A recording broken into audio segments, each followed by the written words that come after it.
जय हिंद दोस्तों। मेरा नाम अंकित सिन्हा है। देखिए, हमारा अर्थ है, तो अर्थ में जो ज़मीन है, ज़मीन के नीचे, यानी अगर आप अर्थ के इंटीरियर की बात करोगे तो इसके स्टडी के लिए हम लोग क्या क्या सोर्सेज फॉलो करते हैं। फॉर एग्जांपल, अगर हम जिस ज़मीन पे हैं उसके 100 किलोमीटर अंदर क्या होगा, इस चीज़ को स्टडी करने के लिए हम किन चीज़ों का यूज़ करेंगे। तो देखिए, दो सोर्सेज हैं। एक तो है आपकी डायरेक्ट सोर्स, दूसरी है इनडायरेक्ट सोर्स। तो डायरेक्ट नाम से ही स्पष्ट है कि डायरेक्ट सोर्स का मतलब है आपके पास जो इंटीरियर है उसकी मटेरियल अवेलेबल होगी। जैसे अगर आप डीप ओशन ड्रिलिंग प्रोजेक्ट करते हो, नाम से ही पता चल रहा है कि ओशन में जा करके डीप ड्रिलिंग की जाएगी, कुछ मीटर्स कुछ किलोमीटर्स तक ड्रिलिंग होगी। इसके बाद जो मटेरियल्स होंगे उनके आधार पर हम अंदाज़ा लगा पाएंगे कि हमारा इंटीरियर कैसा है और कौन कौन से मटेरियल उनमें मौजूद हैं। पहली चीज़। दूसरा, इंटीग्रेटेड ओशन ड्रिलिंग प्रोजेक्ट, ये तो वही चीज़ है, बस थोड़ा डिफरेंस है, ये डीप है, ये इंटीग्रेटेड है। तीसरा, वॉल्केनिक इरप्शन। जैसे अगर कोई वॉल्केनो इरप्ट करता है, अगर कोई ज्वालामुखी विस्फोट करती है, तो उनसे कुछ पदार्थ कुछ मटेरियल्स बाहर आते हैं। वो जो मटेरियल है वो डेफिनेटली काफ़ी गहराई वाले मटेरियल हैं। तो उनके ठंडे होने के बाद साइंटिस्ट उनका सैंपल लेते हैं और जो जियो साइंटिस्ट वगैरह होते हैं वो इन चीज़ों की स्टडी करके इनके आधार पर बताते हैं कि हमारा इंटीरियर कैसा है, कौन कौन सी पॉसिबिलिटीज़ हमें आगे देखने को मिलेंगी इनमें। नाउ बात करते हैं इनडायरेक्ट सोर्सेज की। तो जैसा कि नाम बता रहा है, ये डायरेक्ट नहीं है, यानी आपको डायरेक्ट सैंपल एविडेंस नहीं मिल रहा है, बट आप डेंसिटी समझ रहे हो, प्रेशर देख रहे हो, टेम्परेचर कैसा है, मीटियोर्स वगैरह की स्टडी कर रहे हो और ग्रेविटी वगैरह समझ रहे हो। मैग्नेटिक के आधार पर भी बहुत सारी चीज़ें हैं। सिस्मिक एक्टिविटी है, यानी किस जगह पे किस तरीके से अर्थक्वेक वर्क कर रही है, कौन कौन सा सिस्मो एक्टिव जोन है जहाँ पे अर्थक्वेक ज़्यादा एक्टिवेटेड है। इनके आधार पर हम इनडायरेक्ट वे में अर्थ की इंटीरियर का पता लगा सकते हैं। क्लैरिटी तो क्वेश्चन से ही मिलेगी। ये जो क्वेश्चन है ये यूपीएससी सीडीएस का है। इसमें आपको बताना है कि हमें डायरेक्ट सोर्सेज किन चीज़ों से मिलते हैं। अर्थक्वेक वेव से, वोल्केनो से, ग्रेविटेशनल फोर्स से, या अर्थ के मैग्नेटिज्म से। अब आप इसे ऐसे सोचिए कि वोल्केनो से जो भी मटेरियल बाहर आएगा वो तो अर्थ के अंदर का है, यानी ये डायरेक्ट सोर्स है। तो आंसर में हमारा 2 आना चाहिए, जो कि 3 ऑप्शन में है। सी ऑप्शन एलिमिनेट हो जाता है। आगे बात करते हैं अर्थक्वेक के वेव्स की। अब कोई जगह है, लेट सपोज ये एक्स सिटी है, इसमें वोल्केनो आया, या सॉरी इसमें अर्थक्वेक आया, और अर्थक्वेक के आधार पर जो वेव्स निकली उसे हमने स्टडी किया। तो क्या ये जो वेव्स हैं वो डायरेक्ट सोर्स हैं? क्या कोई अंदर की चीज़ डायरेक्टली बाहर आई? नहीं। उसके जो इम्पैक्ट रहे हैं उसके आधार पर हम कह रहे हैं कि इनडायरेक्ट एविडेंस है। या आसान है, समझ रहे हैं ना आप कि वेव का मतलब है कि वेव्स की स्टडी करके हम बता रहे हैं कि वो इनडायरेक्ट सोर्स है, क्योंकि अंदर की कोई चीज़ डायरेक्टली बाहर नहीं आई है जिसे हम स्टडी कर रहे हैं। तो इस कारण से जो है वो अर्थक्वेक वेव्स डेफिनेटली गलत है। तो हमारे पास एक ही आंसर बचता है, option B, 2 only. Gravitational force, again आप देखो तो ग्रेविटी, ये जो फोर्सेज हैं जो ग्रेविटी के द्वारा लगाए जाते हैं, ये भी इनडायरेक्ट हैं डेफिनेटली। अर्थ का जो मैग्नेटिज्म है ये भी इनडायरेक्ट है, ना कि डायरेक्ट। अब ये चीज़ आप अगर देखोगे तो एनसीईआरटी में अगर आप पढ़ोगे तो डेफिनेटली ये क्वेश्चन इन्होंने साफ साफ लिख रखा है। इसलिए मैं जब भी पढ़ाता हूँ तो मैं आपको इन क्वेश्चंस को भी करवाता हुआ चलता हूँ जो एक्सरसाइजेज में है। now बात करते हैं अर्थक्वेक की, जिसे भूकंप कहते हैं। भूकंप यानी ज़मीन का कंपना, यानी सेकिंग। तो अर्थ की जो सेकिंग होती है, जिसमें अर्थ सेक करता है, वो अर्थक्वेक कहलाता है। हमें पता है ये एक नेचुरल इवेंट है, ना कि मैन मेड। और इनसे क्या होता है, बेसिकली एनर्जी रिलीज होती है जो कि वेव्स के रूप में सभी डायरेक्शन में फैलती है। इनसे अर्थ सेक होने लगता है क्योंकि ये वेव्स कई बार बहुत पावरफुल भी रहती हैं। तो ये होता है अर्थक्वेक। अब देख सकते हो यहाँ पे, जिस जगह से अर्थक्वेक ओरिजिनेट हो रहा है उसके चारों ओर वेव्स फैल रही हैं। अभी मैं समझाऊंगा फोकस क्या है और एपिसेंटर क्या है। पहले समझते हैं कि जो अर्थ है ये सेक ही क्यों कर रहा है। क्यों कई बार हम देखते हैं कि हमें अर्थक्वेक देखने को मिल रही है। तो देखिए, जो फोल्ट है इसकी चर्चा हम करेंगे आगे प्लेट टेक्टोनिक्स में। तो इनसे एनर्जी रिलीज होती है। तो इफ ऐसे अगर आप देखो तो फोल्ट के बारे में बताया भी गया है कि ये एक शार्प ब्रेक होता है, यानी एक अगर ये कोई रॉक है, क्रस्टल रॉक यानी क्रस्ट में जो रॉक है, अगर इनमें कोई ब्रेक है, टूटा हुआ हिस्सा है, तो इसी के अलोंग एनर्जी रिलीज करने लगती है। और ये जो एनर्जी है इनसे चारों दिशाओं में वेव्स फैल जाती हैं। और इस कारण से क्या होता है, इस कारण से अर्थ की सेकिंग देखने को मिलती है। और भी इसके पीछे फिनोमेनाज है, जैसे अर्थ की प्लेट्स जब टकराती हैं तो एक दूसरे को बहुत ही तेजी के साथ एक दूसरे के ऊपर हो जाती हैं। इस कारण से भी हमें अर्थ की सेकिंग देखने को मिलती है। 2 टर्म है आपके सामने, बार बार ये आएंगे, तो इसे बहुत अच्छे से आपको समझना है। देखिए, एक होता है हाइपोसेंटर, दूसरा होता है एपी सेंटर। इंग्लिश में अगर आप देखो तो हाइपो का मतलब क्या होता है और एपी का मतलब क्या होता है। हाइपो का मतलब होता है बिलो यानी बीनीथ। जैसे एक वर्ड है हाइपोडर्मिक, तो डर्मिक मतलब क्या होता है स्किन, तो स्किन के नीचे ये कहलाएगा हाइपोडर्मिक। हाइपो का मतलब ही होता है बीनीथ। इसी तरीके से जो एपी होता है, एपी का मतलब होता है एबव। ठीक है, तो जो पॉइंट है, जो ओरिजिन है, जहां से अर्थक्वेक की वेव्स ओरिजिनेट होना शुरू हुई, तो वो कहाँ है, वो ऑब्वियसली जमीन के अंदर है। जमीन के अंदर से ही ना भूकंप का ओरिजिन हुआ, तो वो पॉइंट क्या कहलाएगा, वो पॉइंट कहलाएगा कौन सा, हाइपोसेंटर। क्यों हाइपोसेंटर कहलाएगा, क्योंकि हाइपो का मतलब होता है बीनीथ यानी नीचे, तो ये अर्थ के नीचे है, इसलिए हाइपोसेंटर। जबकि आप इसे, मैं इमेज दिखाता हूं फॉर मोर क्लैरिटी, देखिए यहां से ओरिजिनेट हुआ, तो इसके जस्ट परपेंडिकुलर वाला हिस्सा जो जमीन में मौजूद है वो क्या कहलाएगा, वो एपी सेंटर कहलाएगा। एपी का मतलब ही होता है एबव, तो ये अर्थ के एबव देखने को मिल रहा है, ना कि बिलो। बिलो जो देखने को मिल रहा है वो है हाइपोसेंटर। अब इसे आप याद कैसे रखोगे, तो बहुत सारे तरीके हैं, मैं एक तरीका आसान वाला बताता हूं। देखिए ई for epicentre, E for अर्थ, तो अर्थ में जो पॉइंट है वो एपी सेंटर है, ऐसे आप कभी नहीं भूलोगे। अभी खैर क्वेश्चन करते हैं। हाँ, आप वीडियो पॉज करके अटेम्प्ट करिए। देखिए क्या कह रहा है कि हाइपोसेंटर वो पॉइंट है अर्थ के सरफेस में जो कि फोकस के नियरेस्ट है। तो अगर आप इसे ऐसे सोचें कि अर्थ की सरफेस में कह रहे हैं, तो सरफेस में हाइपोसेंटर क्यों होगा, S E for earth, E for epicentre. Epicentre होता है ना वो जो अर्थ के सरफेस में होता है, क्योंकि एपी का मतलब होता है एबव, तो ये अर्थ के एबव होना चाहिए, अर्थ की सतह में होना चाहिए, ना कि बिलो। तो ये चीज तो गलत है। उसके बाद अगला देखो, तो ये कह रहे हैं कि जो अर्थ की वेलोसिटी है वो डेंसर मटेरियल में ज़्यादा होती है। पहले एलिमिनेट कर लेते हैं। हाँ, तीसरा कहना है पी वेव ज़्यादा फास्ट मूव करता है और सबसे पहले अर्थ की सतह पर पहुंचता है। देखिए बाकी दोनों स्टेटमेंट भी सही है, अभी तुरंत ही हम चर्चा करने वाले हैं पी वेव की, और ये भी कि अर्थ की जो वेव्स है वो किन मीडियम में ज़्यादा फास्ट ट्रेवल करती है। अभी दोबारा आते हैं सवाल में, पहले इसे देखिए। ये क्वेश्चन रिसेंटली एनडीए में पूछा गया है। जो अर्थ को एक वेव की ओरिजिन होती है, शुरुआत होती है, वो उसे क्या कहते हैं, एपीसेंटर कहते हैं, फोकस कहते हैं, फोटोस्फीयर या सिस्मिक जोन। तो हमें पता है इसे फोकस कहते हैं या हाइपोसेंटर कहते हैं। एपीसेंटर क्या होता है, जो हाइपोसेंटर है जहां से वेव्स ओरिजिनेट हुई उसके जस्ट सामने वाला परपेंडिकुलर हिस्सा जो अर्थ में मौजूद है, ये कहलाता है एपीसेंटर। आंसर इसका क्या है, ऑप्शन बी। अगर ये हाइपोसेंटर भी देते तो हम उसके साथ जाते। नेक्स्ट क्वेश्चन, ये CDS 2014 का है, करेक्ट आपको बताना है। पहला कह रहे हैं कि जो अर्थक्वेक की ओरिजिन वाली पॉइंट है वो एपी सेंटर कहलाती है। नहीं, ये तो हाइपो सेंटर है ना, हाइपो का मतलब होता है बीनीथ, एपी का मतलब तो ऊपर होता है। तीसरा कह रहे हैं वो लाइन जो कि अर्थक्वेक के सेम पॉइंट्स को ज्वाइन करवाती हैं वो होमोसिस्मल होती हैं। देखिए जो होमो वर्ड है ना, होमो वर्ड इसका मतलब है सेम, और सीस्मिक का मतलब होता है रिलेटेड टू अर्थक्वेक। तो वैसे पॉइंट जो कि सेम अर्थक्वेक से प्रभावित हैं, लेट सपोज ये सिटी एक्स है, ये सिटी वाई है, दोनों जगहों पे सेम मैग्नीट्यूड की अर्थक्वेक आई है, तो इनके लिए आप एक लाइन ड्रॉ कर दिए, ये लाइन कहलाएगी होमो सिस्मिक। ऐसे ही बहुत सारे वर्ड है जिनमें होमो आएगा, होमो का मतलब आप समझिए सेम होता है। तो डेफिनेटली ये बात सही है, तो आंसर इसका सी है, बोथ।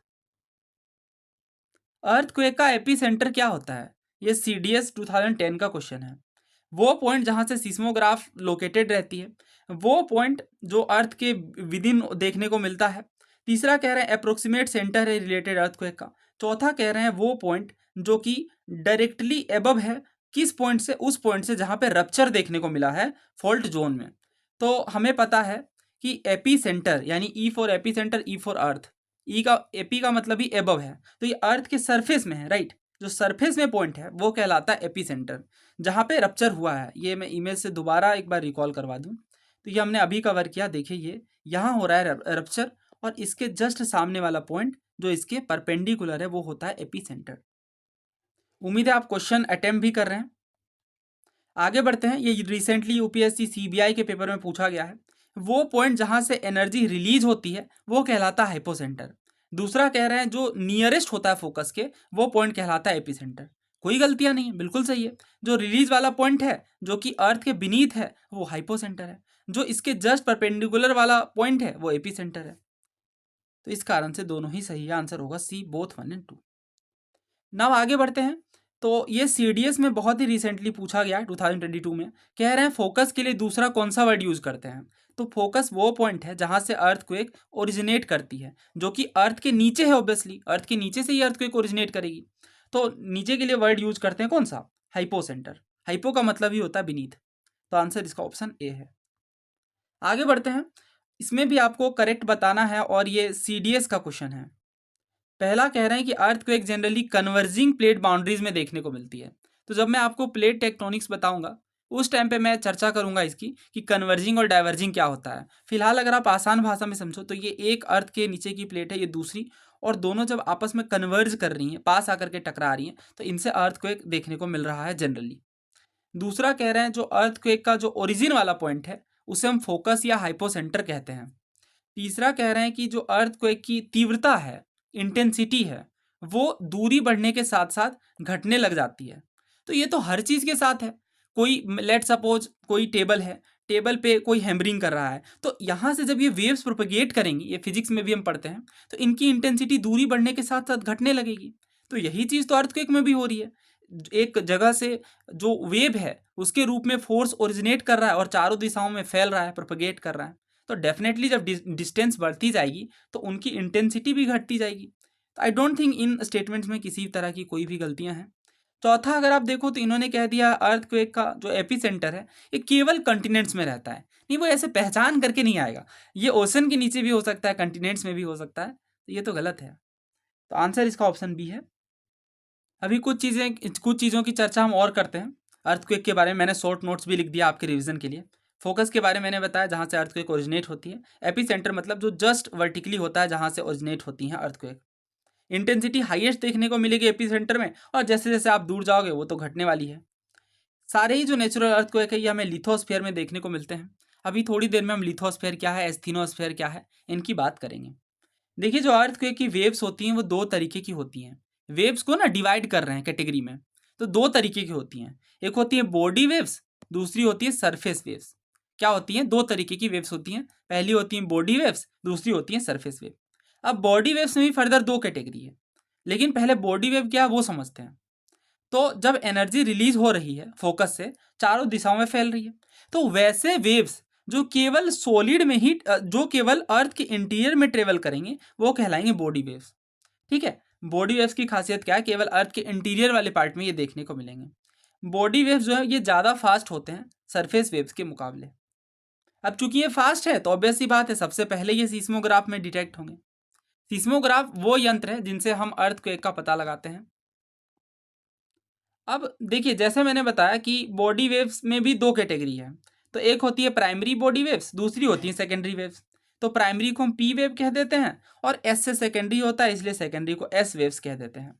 तो जो प्राइमरी है ना, नाम ही इसका प्राइमरी है, तो ये सबसे फास्ट होती हैं। ठीक है। सबसे फास्टेस्ट वेव कौन सी है अर्थक्वेक की? तो वो प्राइमरी वेव है। ये साउंड के सिमिलर होती है। साउंड वेव्स किस कैटेगरी की होती हैं? ये फिजिक्स में आपने पढ़ा होगा, लॉन्गिट्यूडिनल होती हैं। और एक दूसरी कैटेगरी है ट्रांसवर्स की। ये आपको समझना बहुत ज़रूरी है। तो ये पहले थोड़ा मैं समझा दूं क्योंकि कुछ लोगों का साइंस में बैकग्राउंड नहीं होता है। लॉन्गिट्यूडनल और ट्रांसवर्स में क्या फ़र्क है? देखिए अगर हम देखें इसे तो खासियत ही जो मेन है वो ये है कि जो इसमें पार्टिकल रहेंगे वो परपेंडिकुलरली वाइब्रेट करेंगे। जैसे ये वेव है, वेव की डायरेक्शन है। अब इनमें जो पार्टिकल्स वाइब्रेट कर रहे हैं ना, ये परपेंडिकुलर वाइब्रेट कर रही हैं। आप देख सकते हो ये परपेंडिकुलरली वाइब्रेट कर रहे हैं, तो ये होगा ट्रांसवर्स। जबकि लॉन्गिट्यूडनल में क्या होगा? ये वेव की डायरेक्शन है, अब इसी दिशा में ये पैरेलली मूव करेंगे। हाँ, कई बार ये बहुत पास आ जाएंगे, ये जो पार्टिकल्स हैं, कई बार ये दूर दूर रहेंगे। तो ये डिफरेंस है लॉन्गिट्यूडनल और ट्रांसवर्स में। इसके एग्जाम्पल से बेहतर ढंग से और चीज़ें समझ आएंगी। जैसे अगर आप खास तौर से देखो ट्रांसवर्स की, तो ट्रांसवर्स वेव में हमें जनरली लाइट वगैरह देखने को मिलेगा, या फिर आपने देखा होगा कि कई बार जब हम वाटर के सरफेस में देखते हैं तो रिपल्स क्रिएट होते हैं, राइट। तो ये जो रिपल्स भी रहते हैं ये किस तरीके से मूव करते हुए जाते हैं आपने देखा होगा, थोड़ा वाटर का पार्ट अप डाउन होता रहता है, तो वो ट्रांसवर्स वेव का पार्ट है। और भी एग्जाम्पल है, जैसे अभी तो हम फिलहाल अर्थक्वेक को डिस्कस करेंगे, तो वहाँ हम देखेंगे कि जो एस वेव्स है वो ट्रांसवर्स का पार्ट है। ठीक है। तो ये होती है ट्रांसवर्स वेव। इवन गिटार वगैरह में स्ट्रिंगिंग जब करते हैं हम, तो उनमें भी जो वाइब्रेशन होगी वो किस तरीके की होगी? वो उनमें जो पार्टिकल है वो 90 डिग्री पे जाकर वाइब्रेट करेंगे परपेंडिकुलरली। तो अगेन आप कह सकते हो डेफिनेटली कि गिटार के स्ट्रिंगिंग में भी हम ट्रांसवर्स वेव्स देखते हैं। अब लॉन्गिट्यूडनल की बात करते हैं। अच्छा, ये इसमें कुछ नाम भी हम देते हैं इसे, जैसे ये जो ऊपर वाला पार्ट है पार्टिकल्स का, ये क्रेस्ट कहलाता है, नीचे वाला ट्रफ कहलाता है, हिंदी में स्ट्रिंग और गर्द कहते हैं। तो ये जो प्राइमरी वेव है ये साउंड वेव की तरह होती हैं, यानी लॉन्गिट्यूडिनल होती हैं। और लॉन्गिट्यूडिनल हमने देखा कि लॉन्गिट्यूडिनल का मतलब ही खास तौर से ये है लॉन्गिट्यूडिनल वेव का, कि इनमें कंप्रेशन और रेयरफेक्शन होता है। कंप्रेशन रेयरफेक्शन मतलब ये देखिए, कई बार पार्टिकल्स बहुत पास आ गई है ना, तो ये कंप्रेस कर गई। यहाँ देखो काफ़ी दूर है, तो ये रेयरफेक्ट कर गई, रेयरफेक्शन कहते हैं। तो ये आपको बिल्कुल नहीं भूलना है कि जो प्राइमरी वेव है वो लॉन्गिट्यूडनल होती हैं, साउंड वेव की तरह होती हैं। और यही रीज़न भी है कि ये हर तरह के मटेरियल में ट्रेवल करेंगी प्राइमरी वेव। और हमने देखा भी ये फर्स्टली डिटेक्ट होती हैं, क्योंकि कुछ भी आ जाए सामने, लिक्विड हो, गैस हो, किसी भी तरीके का मटेरियल हो अर्थ के इंटीरियर में, ये वेव्स तो जनरली पहुँच जाती हैं। तो वैसे केस में इन्हें सबसे पहले रिकॉर्ड किया जाता है इंस्ट्रूमेंट्स में। तो ये बात ध्यान रखिएगा, मैं अगेन रिपीट कर दूँ, प्राइमरी वेव क्या है, लॉन्गिट्यूडनल है। आगे बात करते हैं सेकेंडरी वेव्स की। तो सेकेंडरी वेव्स थोड़े समय के बाद आती हैं, क्यों? क्योंकि ये केवल सॉलिड से पास कर पाती हैं, तो इस वजह से इसे सेकेंडरी कहते हैं। अब आप नाम भी समझ पा रहे हो, नाम का लॉजिक, पहले आ रही हैं तो प्राइमरी, थोड़े समय के बाद आ रही हैं तो सेकेंडरी, राइट। और ये ट्रांसवर्स वेव का पार्ट है, और यही रीज़न है कि ये केवल सॉलिड में ट्रेवल कर पाते हैं, बट प्राइमरी तो हर मीडियम में ट्रेवल कर पाते हैं। नेक्स्ट कैटेगरी हमने देखी थी सरफेस वेव्स की। तो सरफेस वेव, इसका नाम ही है ट्रांसवर्स वेव्स के जैसे ये रिएक्ट करते हैं, और यही रीज़न है कि ये वेव प्रोपगेशन के परपेंडिकुलर देखने को मिलते हैं, और ये सबसे ज़्यादा डैमेजिंग भी होते हैं। इसके बाद एक और कैटेगरी है लव वेव्स की। तो लव वेव्स क्या होता है? ये अर्थ की हॉरिजॉन्टल शिफ्टिंग करवाते हैं, अर्थ के दौरान, वर्टिकल नहीं, हॉरिजॉन्टली शिफ्ट करवाते हैं। इसके बाद रिले वेव्स की बात करते हैं, तो ये एलिप्टिकली मूव करते हैं। अलग अलग कैटेगरी के ये हैं, जैसे अगर आप देखो तो वेव रोल जो हमें देखने को मिलता है ओशन वगैरह में, ये रिले वेव्स का टाइप है। तो देखिए, अब कोई वेव है, अब वेव अर्थक्वेक के अंदर वेव क्रिएट हो रही है, तो अब वो वेव अलग अलग वे में बिहेव करेंगी depending on the area and other things. तो जिस तरीके से वो बिहेव करती हैं उसके अकॉर्डिंग उनका नाम दिया गया है। इसके बाद इंस्ट्रूमेंट्स की बात करते हैं ना। कुछ इंस्ट्रूमेंट्स हैं जिनके आधार पर हम अर्थक्वेक की वेव्स का पता लगाते हैं। जैसे एक तो वर्ड है सिस्मोग्राफ। सिस्मोग्राफ एक तरीके का यंत्र है जिसका यूज करके हम अर्थक्वेक वेव्स के बारे में पता करते हैं। तो सिस्मोग्राम क्या है फिर? तो देखिए, ग्राम आ गया, मतलब ये आउटपुट देगा कितने जो है इंटेंसिटी की हमें अर्थक्वेक देखने को मिली। जैसे अगर आप रिक्टर स्केल देखो, तो ये जो रिक्टर स्केल है ये बताता है कि अर्थक्वेक की मैग्नीट्यूड कितनी है, यानी कितनी ज़्यादा एनर्जी रिलीज हुई। ठीक है, मैग्नीट्यूड, मैग्नीट्यूड का मतलब मात्रा, तीव्रता। और इनके रेंज अगर आप देखो तो 1 से 10 के बीच होते हैं। 1 से जैसे ही आप 2 जाओगे, समझना 10 टाइम्स जो है वो इंटेंसिटी इंक्रीज हो गई। जैसे 5 और 6 में क्या डिफरेंस है, यानी 5 मैग्नीट्यूड और 6 मैग्नीट्यूड के अर्थक्वेक में क्या डिफरेंस है, तो इसमें ये डिफरेंस है 10 टाइम्स का। आप समझ सकते हैं बहुत ज़्यादा होता है ये। इसके बाद मर्केली स्केल क्या करता है, अर्थक्वेक की इंटेंसिटी को एनालाइज करके ये बताता है कि क्या डिस्ट्रक्शन रही। ठीक है, तो ये फिजिकल इम्पैक्ट को बताता है, ये वर्ड नोट कर लीजिएगा, फिजिकल इम्पैक्ट, मर्केली स्केल। तो ये इंस्ट्रूमेंट मेजर करने का काम करता है और इनके आधार पर स्केलिंग की जाती है, राइट। इंस्ट्रूमेंट ही है बट ये मेजरमेंट का काम नहीं, मेजरमेंट तो यहाँ से हो ही रहा है, ये तो स्केलिंग करते हैं, बताते हैं कि कितनी इंटेंसिटी का था इनमें जब वेव्स डिटेक्ट होती हैं तो, राइट। आगे बात करते हैं शेडो जोन के इमरजेंस की। क्या होता है ये शेडो जोन? देखिए, जो अर्थक्वेक के वेव्स ओरिजिनेट होते हैं, कुछ एरियाज में ऐसा होता है जहाँ पे अर्थक्वेक के वेव्स खास तौर से नहीं देखने को मिलते हैं। तो वैसे जो एरियाज होते हैं उन्हें हम कहते हैं शेडो जोन, यानी छाया क्षेत्र। फॉर एग्जाम्पल, अगर कोई पॉइंट है, अगर कोई फोकस है, यहाँ से वेव्स ओरिजिनेट हुई, चारों दिशाओं में फैली, कुछ पर्टिकुलर एरिया में वेव्स देखने को ही नहीं मिली, वो हो गई शेडो जोन। अच्छा, ऐसा क्यों होता होगा? ऐसा इसलिए होता है क्योंकि बहुत सारे एरियाज में अलग अलग तरीके के मटेरियल हैं। ठीक है, अभी हम इनकी चर्चा आगे करेंगे। खैर, पहले समझ लेते हैं कि पी वेव और एस वेव में किस तरीके के डिफरेंसेस देखने को मिलते हैं। तो ऐसा देखा गया है कि 105 डिग्री से लेकर एपी सेंटर तक अगर आप देखो तो हमें पी और एस दोनों तरीके के वेव्स देखने को मिलेंगे। जबकि 145 डिग्री से बियॉन्ड अगर आप देखोगे तो वहाँ पे पी वेव तो देखने को मिलेगा बट एस वेव नहीं देखने को मिलेगा। ये आप इसे ग्राफ से समझिए, तब चीज़ें और क्लियर होंगी। हाँ, जैसे ये देखिए, 105 से लेकर 145 तक ये पी वेव का शेडो जोन है, मतलब यहाँ पे पी वेव पहुँच ही नहीं पाएगी। अगर यहाँ से पी वेव ओरिजिनेट हो रही हैं तो इस वाले एरिया में पहुँच ही नहीं पाएगी, दोनों साइड ऑब्वियसली, 105 से लेकर 145 डिग्री तक। ऐसा क्यों, उसकी चर्चा करते हैं। बट आप एस वेव में देखोगे तो 105 से लेकर कंप्लीट 105 तक इनमें तो बिल्कुल भी एस वेव दिखेगी ही नहीं, यानी सिर्फ ये इन वाले पार्ट में देखने को मिलेगी। तो एक तो सवाल हमारा ये है कि एस वेव में इतने बड़े एरिया में क्यों कोई वेव्स नहीं दिखेगी, पहला सवाल। दूसरा सवाल ये है, ये शैडो जोन होती ही क्यों है, सभी एरियाज में क्यों नहीं वेव्स पहुंच पाती हैं। देखिए, शैडो जोन इसलिए क्रिएट हो जाती हैं, यानी अर्थक्वेक की वेव्स कुछ जगहों में नहीं जा पाती। इसका कारण ये है कि वेव्स वैसे मीडियम में पहुंच जाती है जहां पे ट्रेवल करना पॉसिबल नहीं होता। आखिर वेव्स को ट्रेवल करने के लिए मीडियम तो चाहिए, और अगर मीडियम ही सुटेबल ना हो उस वेव के अकॉर्डिंग, तो वो वेव कैसे आगे बढ़ पाएंगी।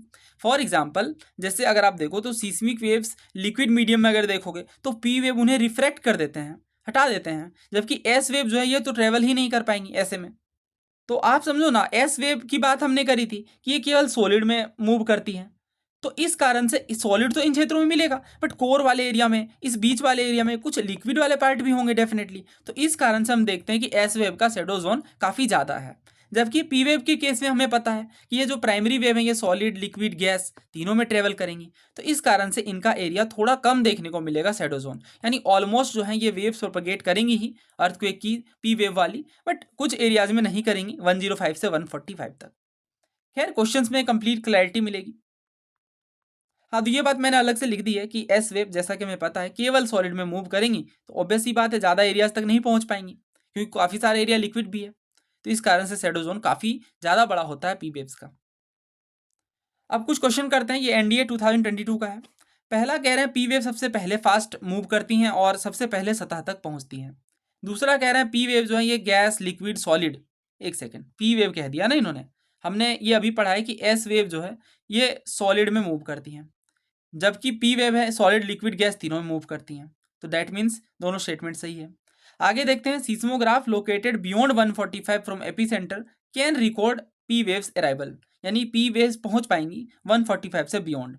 चौथा कह रहे हैं पी वेव का मैक्सिमम एरिया होता है और मैक्सिमम कवर्ड एरिया इनका शैडो जोन का होता है, यानी सिंपल सी बात है कि पी वेव का ज़्यादा बड़ा शैडो जोन होता है एस वेव के मुकाबले, ऐसा ये डी ऑप्शन कहता है, जो कि सरासर गलत है, क्योंकि हमने ये कवर किया कि चूंकि एस वेव जो होती है ये केवल सॉलिड में मूव कर पाती है, और ऐसा तो नहीं है कि हमारा पूरा का पूरा अर्थ का इंटीरियर सॉलिड का बना है, तो इस कारण से बहुत ही लिमिटेड एरिया में ये वेव्स मूव करती हैं, लिमिटेड एरिया में ये वेव्स होती हैं। तो इस कारण से इनका शैडो जोन काफ़ी बड़ा होता है, काफ़ी लार्ज होता है, कि शैडो जोन का मतलब ही है वो एरिया जहाँ वेव्स नहीं पहुँच पा रही हैं।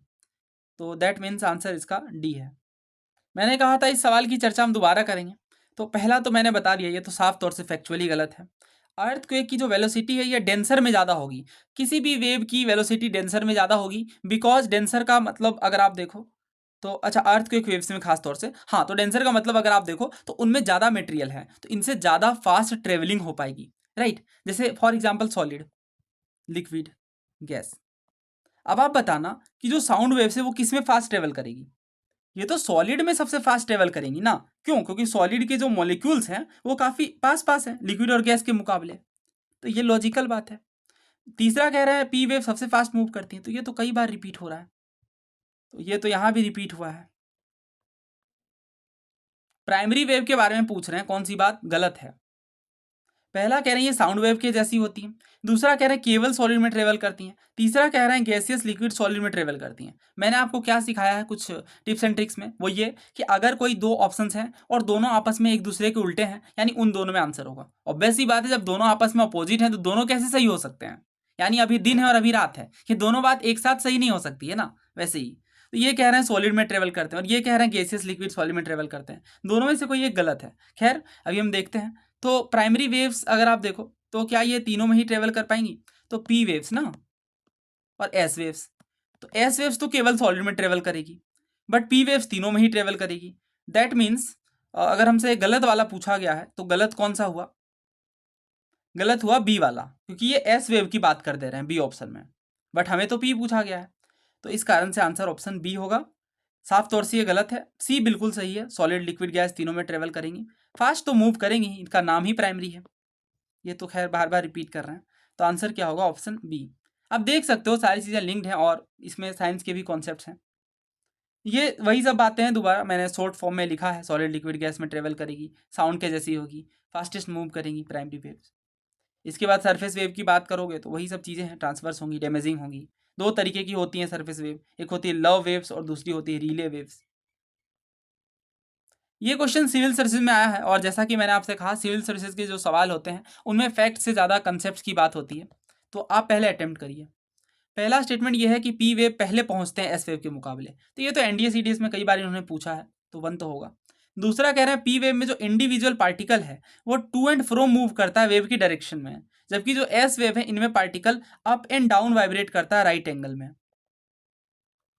ये कह रहे हैं पी के लिए और ये कह रहे हैं एस के लिए। तो ये तो हमने पढ़ा है ना कि पी वेव जो है ये साउंड की तरह होती हैं, दैट मीन्स ये टू एंड फ्रो मूव करेंगी, जबकि जो एस वेव है ये अप एंड डाउन मूव करेंगी, यानी ट्रांसवर्स जैसी होती हैं।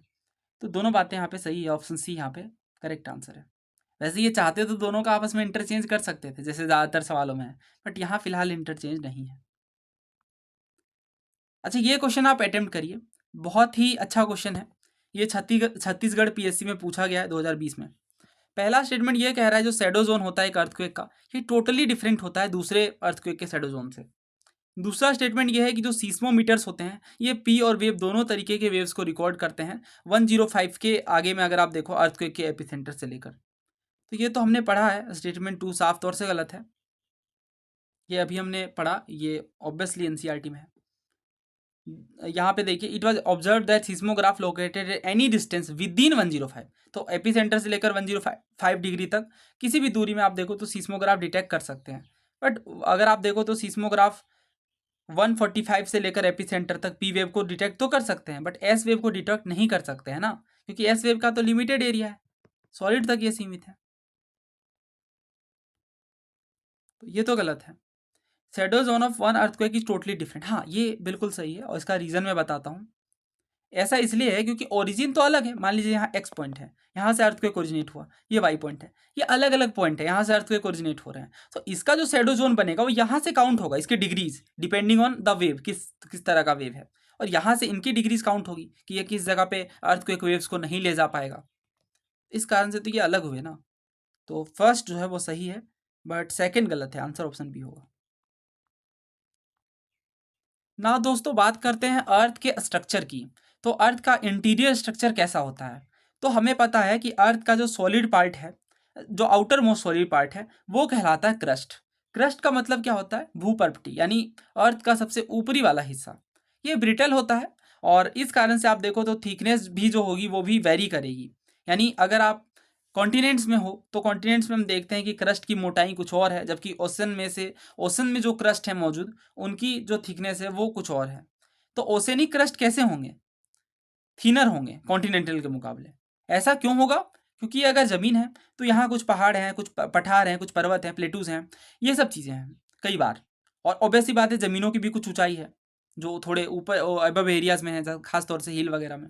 जबकि आप जो समुद्र हैं उनमें देखो, ओशंस में, तो इस तरीके की कोई खास तौर से ऊंचाई देखने को मिलेगी नहीं, एक्सेप्ट सम टापू, यानी जो आपके प्लेटूज वगैरह होते हैं, जो आइलैंड वगैरह होते हैं। ठीक है, तो ये ध्यान रखिएगा। थिकनेस जो है ओसेनिक क्रस्ट की ये केवल 5 किलोमीटर है, जबकि कॉन्टिनेंटल की आप देखो तो 30 किलोमीटर है। ऑब्वियसली ये वेरी करेगी, अगर किसी जगहों में काफ़ी ऊंचा क्षेत्र है तो थिकनेस जो है 30 की बजाय 40-50 भी हो सकती है, बट कोई निचला स्तर है तो वहाँ कम होगी। बट आप ये तो समझो कि मीन बता रहे हैं, यानी एवरेज बता रहे हैं ओवरऑल यूनिवर्स का।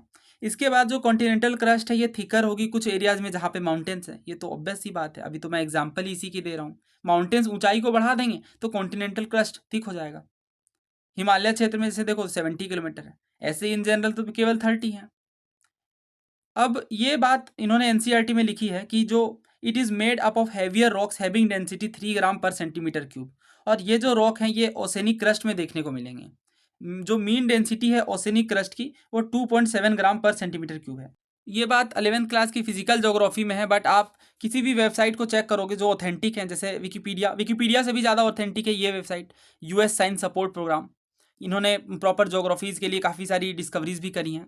तो इन्होंने लिखा है कि जो एवरेज डेंसिटी होती है ओसेनिक क्रस्ट की 3 ग्राम पर सेंटीमीटर क्यूब होता है, जबकि जो कॉन्टिनेंटल क्रस्ट है इनकी डेंसिटी 2.7 होती है। अब इसे इस बात से कंफ्यूज मत करना कि नहीं ओसेनिक वाला तो हम ज़्यादा थिनर देख रहे हैं, ये जबकि जो कंटिनेंटल क्रस्ट है ये ज़्यादा थिकर है, ज़्यादा मोटा है। बट इसे ये अलग चीज़ होती है, डेंसिटी अलग चीज़ होती है, और जो आपका जो थिकनेस है वो अलग चीज़ होती है। हाँ, जैसे ये सवाल है अगर, कि अगर कॉन्टिनेंटल क्रस्ट थिकर है तो ओसेनिक क्रस्ट के मुकाबले, तो फिर ये डेंसर क्यों है? तो इसका आंसर है थिकनेस डेंसिटी अलग अलग बातें हैं। जैसे ये मैंने एग्जाम्पल भी दिया था, काफ़ी पहले टेलीग्राम में पोस्ट किया था, तो उसमें मैंने बताया था कि जो वजन है वो अलग बात है, और ऐसा इसलिए है क्योंकि पार्टिकल ज़्यादा क्लोज हैं 50 kg वाले के। हालांकि ये एक फैक्टर है, इसका जो असल रीज़न है वो ये है कि ओसेनिक क्रस्ट में जो क्रस्ट बनी हुई है वो बेसाल्ट की बनी हुई है, जो ज़्यादा डेंस है, यानी इनकी डेंसिटी ज़्यादा है ग्रेनाइट के मुकाबले, जो कि जनरली कॉन्टिनेंटल क्रस्ट में देखने को मिलती है। खैर जो भी हो, बहुत ज़्यादा डिफरेंस है नहीं, और ये चीज़ें एवरेज मीन है, बस मैंने सोचा आपसे शेयर करूँ इन चीज़ों के विषय में भी। तो ये अर्थ का अगर आप इंटीरियर पार्ट देखो तो इनमें ऊपरी हिस्से की हम बात कर रहे हैं, जो कि क्रस्ट है, बस इतना सा हिस्सा है, 0 से 100 किलोमीटर थिक होता है ये अप्रॉक्स। क्रस्ट के बाद आएगा मेंटल, जो कि ये वाला हिस्सा है, और कोर, जो कि सबसे निचला हिस्सा है। 3 हिस्सों में हम डिवाइड करते हैं अर्थ के इंटीरियर को। अप्रोक्स ये 6300 किलोमीटर ये जाता है। और अगर आप देखो एस्थीनोस्फेयर को, तो इनकी हम बात करते हैं, एस्थीनोस्फेयर और लिथोस्फेयर की। नाउ बात करते हैं मेंटल की, ठीक है, इसी में हम समझेंगे बाकी चीज़ों को। तो जो क्रस्ट है, क्रस्ट से निचला वाला जो हिस्सा है वो कहलाता है मेंटल। मेंटल का जो ऊपरी हिस्सा है उसे हम एस्थीनोस्फेयर कहते हैं। ये हमारा मेंटल है, ये वाला पार्ट। इसका जो ऊपरी हिस्सा है, ये वाला पार्ट, आप देखिएगा ध्यान से इस डायग्राम को, ये वाला पार्ट, ये वाला, ये कहलाता है एस्थीनोस्फेयर। एस्थीनो का मतलब होता है कमजोर, वीक, और ये मेन सोर्स है मेग्मा का, और यहीं से वोल्केनिक इरप्शंस भी देखने को मिलते हैं। इनकी डेंसिटी थोड़ी ज़्यादा होती है क्रस्ट के मुकाबले। और क्रस्ट और अपर मोस्ट जो पार्ट है मेंटल का, वो लिथोस्फेयर कहलाता है। मैंने क्या कहा? मैंने कहा मेंटल का सबसे ऊपरी हिस्सा, ये थोड़ा मैं जूम करूं, हाँ, सबसे ऊपरी हिस्सा, दैट मीन्स ये वाला पार्ट, ठीक है। और इसके साथ ही क्रस्ट, यानी ये क्रस्ट तो है ही, और ये वाला ऊपरी हिस्सा मेंटल का, ये दोनों मिला करके कहलाते हैं लिथोस्फेयर। तो लिथोस्फेयर क्या है? तो आप कहोगे क्रस्ट है प्लस अपर मेंटल है। इसे आपको नहीं भूलना है, बहुत इंपॉर्टेंट है। Crust plus upper mantle is called lithosphere.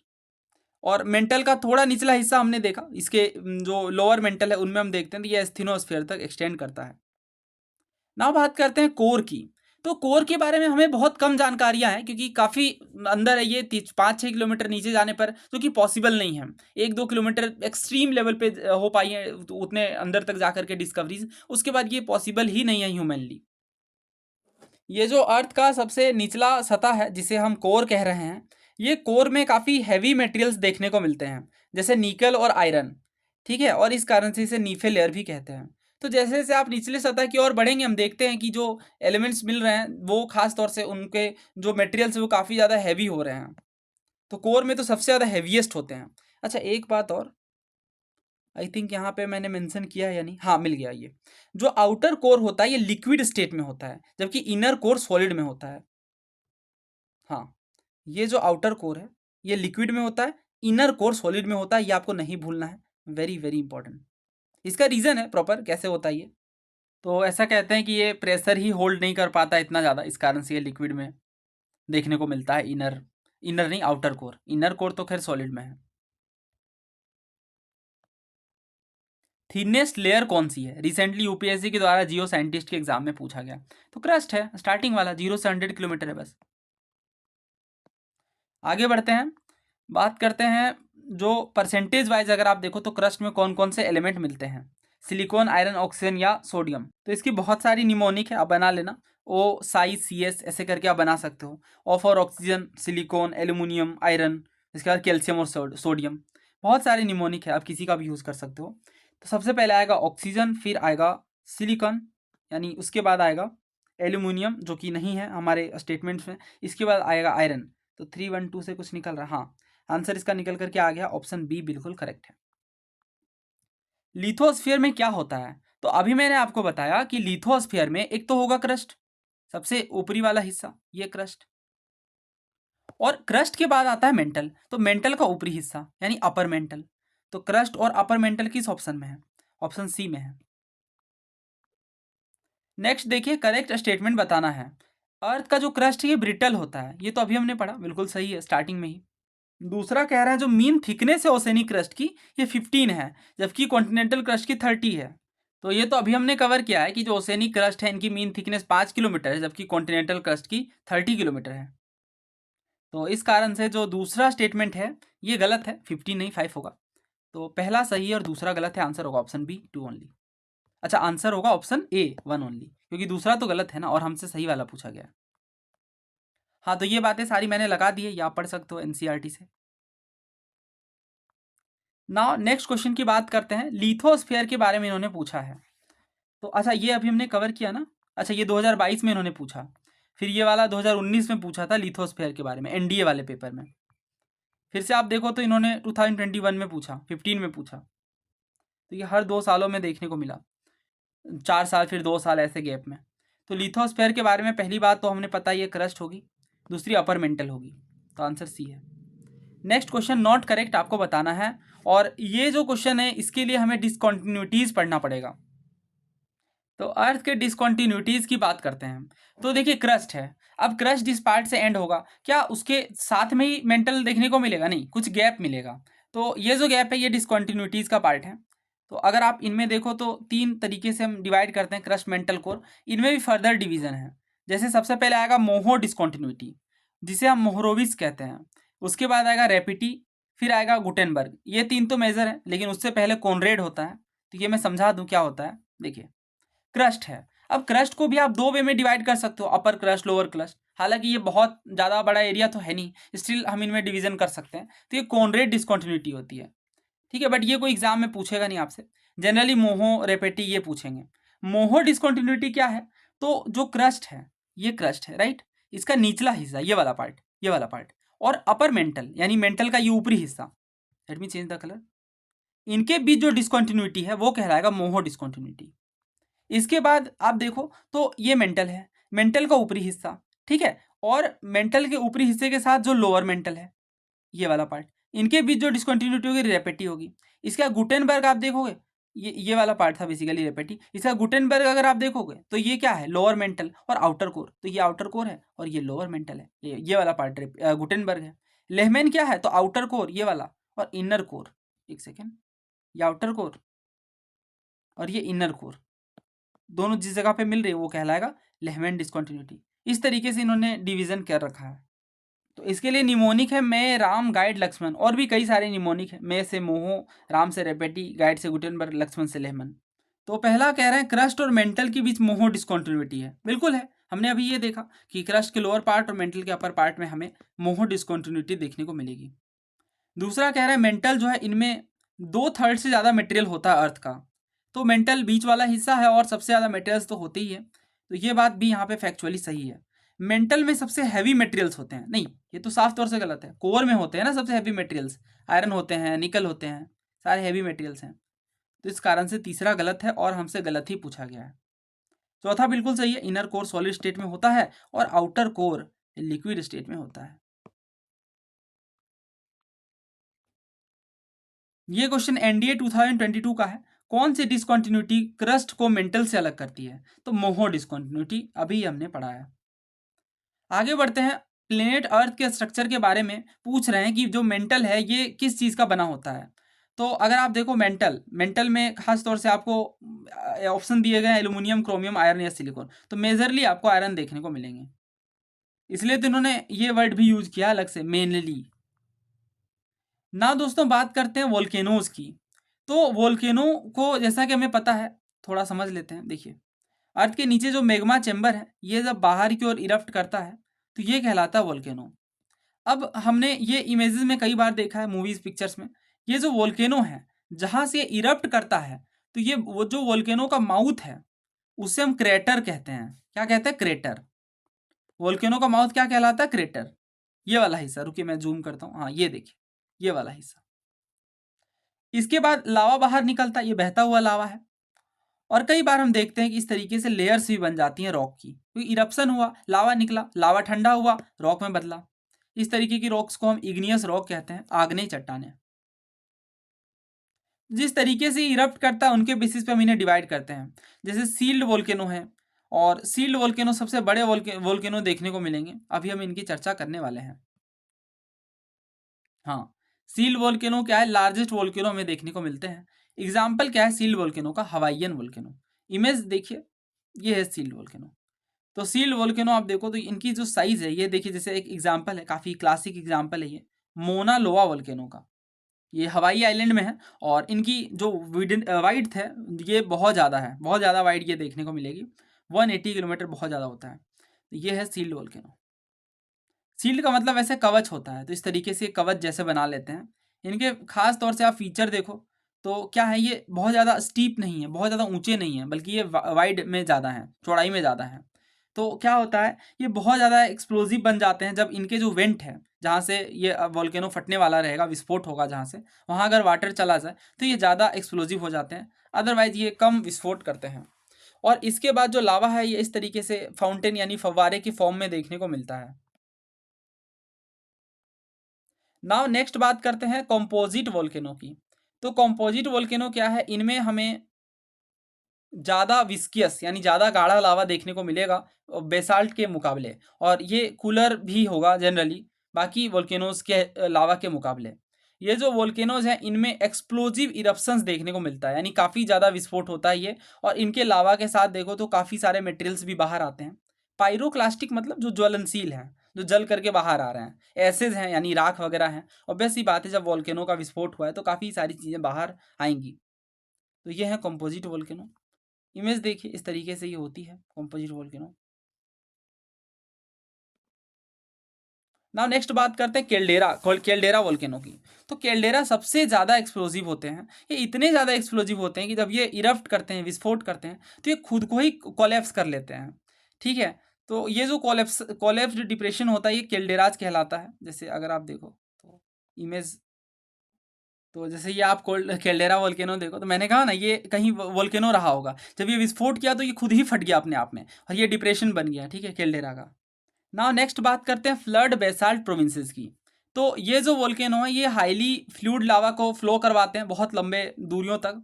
जैसे जो लावा निकला वोल्केनो से काफ़ी लंबी दूरी तक बह रहा है, तो नाम से ही पता चल रहा है फ्लड, फ्लड का मतलब बाढ़ है, और बेसाल्ट का है ये।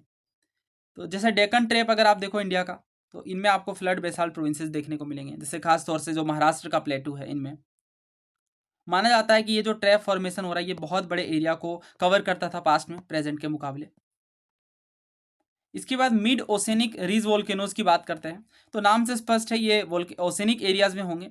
वैसे मिड ओसेनिक रीज क्या है इसके विषय में हम बहुत डिटेल में पढ़ेंगे। तो ये क्वेश्चन देखते हैं, ये बहुत ही यूनिक क्वेश्चन था। ये CDS में पूछा गया 2022 में। इंडिविजुअल लावा जो फ्लो है ये जनरली कुछ फीट मोटा होता है, ठीक होता है, बट बहुत लंबे समय तक रिपीटेड फ्लो होता है, और इस कारण से ये वोल्केनो के रूप में देखने को मिलता है। ये जो वोल्केनोज हैं, इस तरीके के जो वोल्केनो बनते हैं, इन्हें हम क्या कहते हैं? तो असल में ये हमारी NCERT में लाइन बाय लाइन चीज़ें आपको नहीं देखने को मिलेंगी। ये आपको GC लियोंग की बुक में देखने को मिलेंगी। इसलिए मैंने आपसे कहा ये जो कोर्स रहेगा इसमें मैं अलग अलग बुक्स के इंपॉर्टेंट पॉइंट्स को शामिल करूंगा, क्योंकि बहुत सारी चीज़ें NCERT में नहीं है, बहुत सारी चीज़ें हैं। इसका ऑफिशियल आंसर जो UPSC ने दिया है वो है सील्ड वोल्केनो। तो जैसे सील्ड वोल्केनो के टाइम पे हमने पढ़ा कि ये जो वोल्केनोज हैं ये इस तरीके से होते हैं कि काफ़ी ज़्यादा फ्लूइड होते हैं, इस कारण से स्टीप नहीं होते हैं, और इनमें लावा फ्लो करता रहता है। जैसे इमेज में भी आप देखोगे तो यहाँ पे बताया गया है कि सॉलिडिफाइड लावाज हैं, और ये इनकी लेयर देखने को मिल रही है, परत है इनमें, और इस कारण से कवच जैसे हो गए हैं, सील्ड जैसे हो गए हैं। तो इस कारण से आप देखो तो ये सील्ड वोल्केनो का पार्ट है। ऑप्शन ए यहाँ पे करेक्ट है। अब ये क्वेश्चन CDS 2013 का है। कॉम्पोजिट वोल्केनो को स्टेटा वोल्केनो कहते हैं, क्यों? क्योंकि इनमें अल्टरनेटिंग सीड देखने को मिलती है लावा और पायरोक्लास्टिक मटेरियल की। अनइवन स्टीम होता है लावा फ्लो का। कैटाक्लाइज्मिक इरप्शन होता है। इरप्शन होता है लावा का एक फिजर से, यानी इस तरीके से।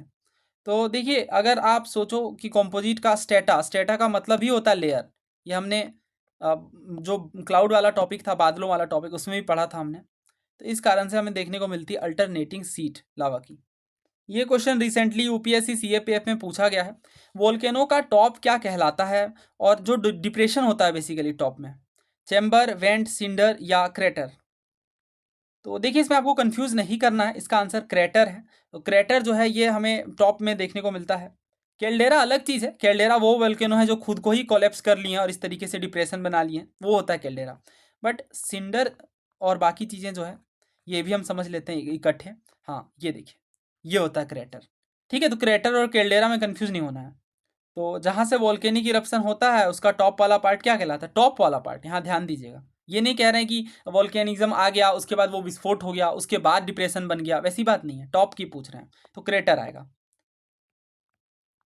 अब नेक्स्ट देखिए, अच्छा, इससे पहले मैं सिंडर भी समझा दूं आपको, तीनों टर्म समझा देता हूँ। वेंट अलग चीज़ है, वेंट तो हमें पता है, वेंट तो वो रास्ता है जहाँ से वोल्केनो निकलती है।